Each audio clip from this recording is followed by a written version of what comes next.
Here are the horoscopes for the week of the 1st to the 7th of January 2024. So we're coming out of the recent full moon in Cancer, the second full moon of the year, finishing off the lunar cycle of 2023, and this was on Boxing Day, bringing our intuition to its greatest height and allowing us time for an emotional reflection back on the year that's been. I didn't do a video last week, but I hope that everybody did have a beautiful Christmas and a warm and relaxing week. Hopefully managing to slow down a little bit and have that reflective look back over the year. Because although we approach the calendar New Year this week, there are many different New Years, the main one being when the sun is reborn over the winter solstice. So we have many opportunities during the year to refresh, and the recent full moon was very well timed for that, coming just at the end of the solstice. So we start the week with Venus moving into Sagittarius. Just as everything's getting very Capricorn now, Venus is moving into Sagittarius to keep us anchored in our passion, our excitement, and creating space for us to journey into what motivates us in the coming cycle, helping us dig into our eternal wisdom and set our inner compass. We have a couple of planets turning this week, so we begin on Monday with Jupiter turning direct. So combined with Venus into Sagittarius, there will be a sense of forward motion now, having centred and settled and rested. Jupiter went retrograde on the 5th of September, so that's our time shadow there, from the 5th of September to this Monday. Instead of expanding outwards, where have we gone in and found our inner space? Or have we cleared the way of anything that's blocking our forward motion and found our inner majesty, a state of grace and generosity in the present moment? So Jupiter is our inner ruler, knowing where we're coming from to then have the vision of which direction we're heading in. It has been a very wonderful autumn or fall period, giving us the space to go in and realign with what really matters to us on our soul path, on our life purpose, so that what we put our energy into in 2024 will be personal to us and reap greater rewards. On the 2nd, Mercury is turned direct at 22 degrees Sagittarius. So more direct motion here. Mercury went retrograde on the 13th of December, so the whole of the build-up to the holiday period was very much observe and listen, not pushing forwards, watching the mind, tuning into our wisdom, seeing the bigger picture, having a sense of humour and being able to change our perspective. So that's worth a recap back to the 13th of December. What's changed? Can we see that bigger picture now? Have we cleared our minds? And are we strong and resolute in our inner knowing?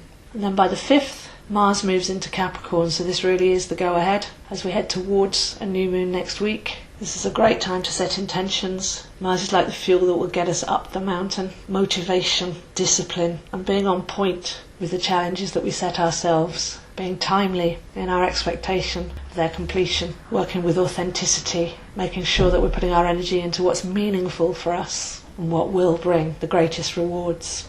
The combination of all these energies really do set us up well for the beginning of the calendar year, having had time with many retrogrades over the autumn to go in and recenter, realign and learn to sense what's right for us, slowing down the mind and getting to know where we're really coming from. So a lovely combination of energies here. As we head into 2024, that will be ruled by the High Priestess card. So as we know, 2023 was a year of the Magician, working perfectly to change our mind and our perspective. And now we head into the spiritual waters of the High Priestess. So this falls beautifully, the recent Cancer full moon setting us in a comfort zone of our intuition, being able to trust our inner waters. And the theme of this year will be spiritual alignment and embodying the knowledge that we are a body inside of a soul. Are we humans having a spiritual experience, or are we spirits incarnated into matter as a vehicle to carry on our soul plan, which we've had over many lifetimes? So this is a great time of year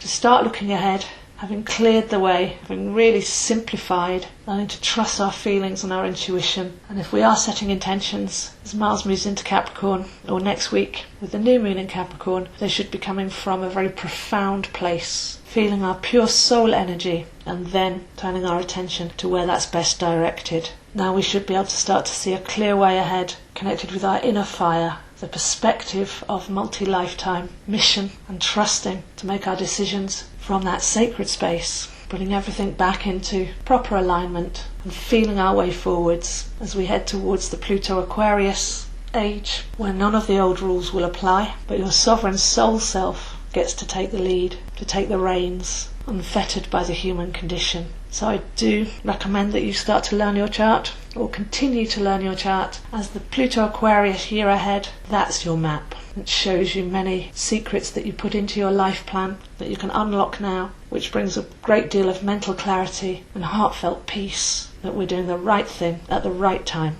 and for the right reasons. So if you'd like to study your chart, I am available for lessons or readings. I include tarot and numerology to bring everything into full colour and add detail. So do contact me, zoehind7@gmail.com. If you'd like to start this new year as we mean to go on. Know thyself is the motto of Aquarius, and astrology is the art form of Aquarius. So these two are going to come into sharp focus. And once you start to understand the depths of astrology, peel back the layers. There's a feeling of, I knew this all along. There's a feeling of, why didn't I do this earlier? There's a feeling of course, this is how it works. It's a template, it's a pattern, it's a map, and it's your spiritual blueprint. So over the next couple of weeks, start to let go of the past, look forwards with great feeling and focus, excitement and curiosity, as we're in uncharted territory, but we're all learning together how to live sovereign lives and escape the lower, limiting paradigms that have held us captive for so long. And we now know why we're here. So wishing you a wonderful week, and I'll see you next week.